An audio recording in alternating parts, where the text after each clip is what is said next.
मनातला कचरा. समीर वय 28 वर्ष हा एक सॉफ्टवेअर इंजिनियर होता. कामाचा प्रचंड ताण, डोक्यावर 30 लाखांचा गृह खर्च आणि ऑफिसमध्ये बॉसचा जाच. समीर नेहमी चिडचिड करायचा. त्याच्या चेहऱ्यावर कधीच हास्य नसायचं. त्याला वाटायचं जगात फक्त मलाच दुःख आहेत.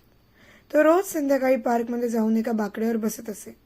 तिथेच समोरच्या बाकड्यावर एक 70-75 वर्षांचे आजोबा, ज्यांना सगळे दामू काका म्हणायचे, ते बसलेले असायचे. दामू काका दिसायला एकदम साधे, पांढरा सदरा, डोक्यावर गांधी टोपी. त्यांच्या हातात नेहमी एक जाड काळ्या रंगाची डायरी आणि एक पेन असायचं. ते कोणाशीच बोलायचे नाही. ते फक्त मान खाली घालून त्या डायरीत काहीतरी भरभर लिहित असायचे. कधी कधी ते थांबायचे, आकाशाकडे बघून हसायचे आणि पुन्हा लिहायला लागायचे. समीरला त्यांचा खूप राग यायचा. काय म्हातारा आहे, घरात बसून देवाचं नाव घ्यायचं सोडून इथे येऊन काय कादंबरी लिहितोय. एक दिवस समीरचा बॉसशी खूप मोठा वाद झाला. समीरला रडू येत होतं. तो पार्कमध्ये आला आणि डोक्याला हात लावून बसला. तेवढ्यात त्याला खांद्यावर कोणाचा तरी हात जाणवला. दामू काका उभे होते. काका शांतपणे म्हणाले, बाळा, खूप ओझं झालंय का डोक्यावर? माझ्याकडे दे, मी हलकं करतो. समीर चिडला. तुम्ही काय करणार? तुम्ही काय जादूगार आहात? जा तुमचं काम करा. दामू काका हसले. त्यांनी आपली ती काळी डायरी उघडली आणि पेन समीरच्या हातात दिला. हे बघ, मी जादूगार नाही, मी फक्त एक कचरा उचलणारा आहे. लोक घरातला कचरा डस्टबिनमध्ये टाकतात, पण डोक्यातल्या कचऱ्याचं काय?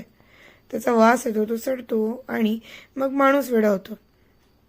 माझं एकच काम आहे, लोकांच्या डोक्यातील कचऱ्याची विल्हेवाट लावणे. तुला ज्या गोष्टीचा त्रास होतोय, ज्याचा राग येतोय, ते सगळ्या पानावर लिही. शिव्या दे, रड, ओरड, या सगळं कागदावर उतरव. समीरला काय वाटलं कुणास ठाऊक. त्याने पेन घेतला आणि लिहायला सुरुवात केली. बॉसचा राग, कर्जाचं टेन्शन, बायकोशी झालेला वाद, स्वतःचा अपयशीपणा. समीर लिहित गेला. 1 पान, 2 पान, 4 पानं भरली. लिहिता लिहिता समीरच्या डोळ्यातून पाणी येत होतं. त्याचा हात थरथरत होता. पण जसं जसं तो लिहित गेला तसं त्याच्या छातीवरचं ओझं कमी होत होतं. त्याला वाटलं जणू कोणीतरी त्याच्या मनातला विषारी वायू काढून घेतला. लिहून झाल्यावर त्याने काकांकडे बघितलं. काकांनी ती 4 पानं डायरीतून फाडली. समीरला वाटलं ते वाचतील, पण काकांनी खिशातून एक लायटर काढला आणि समीरच्या डोळ्यात देखत ती लिहिलेली 4 पानं जाळून टाकली. समीर ओरडला, अहो, हे काय करताय?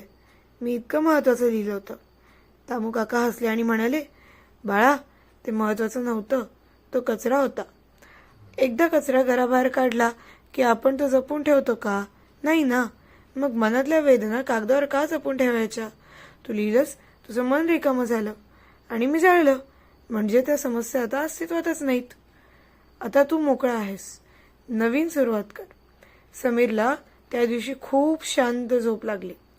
त्यानंतर समीर रोज काकांकडे जायचं. काही ना काही लिहायचं आणि काका ते पान जाळून टाकायचे. समीरच नाही तर पार्कमधले अनेक लोक आता काकांकडे आपला मानसिक कचरा टाकायला येत होते. काका कुणाचेही गुपित वाचत नसत, ते फक्त जाळत असत. 6 महिन्यानंतर एक दिवस समीर पार्कमध्ये आला, पण दामू काकांचा बाकडा रिकामा होता. दुसऱ्या दिवशी ते आले नाहीत. तिसऱ्या दिवशी समीरला कळलं की रात्री झोपेतच दामू काकांचं निधन झालं.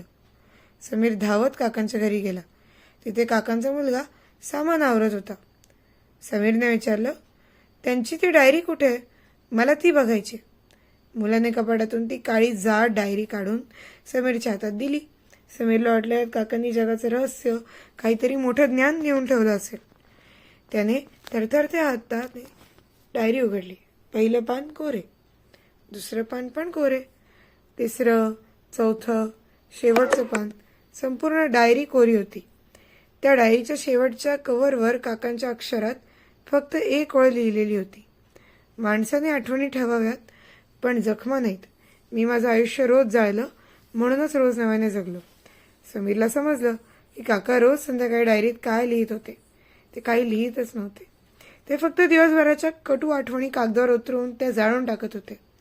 त्यांनी कधीच दुःख साठवून ठेवलं नाही, म्हणून ते 75व्या वर्षी मुलासारखे हसत होते.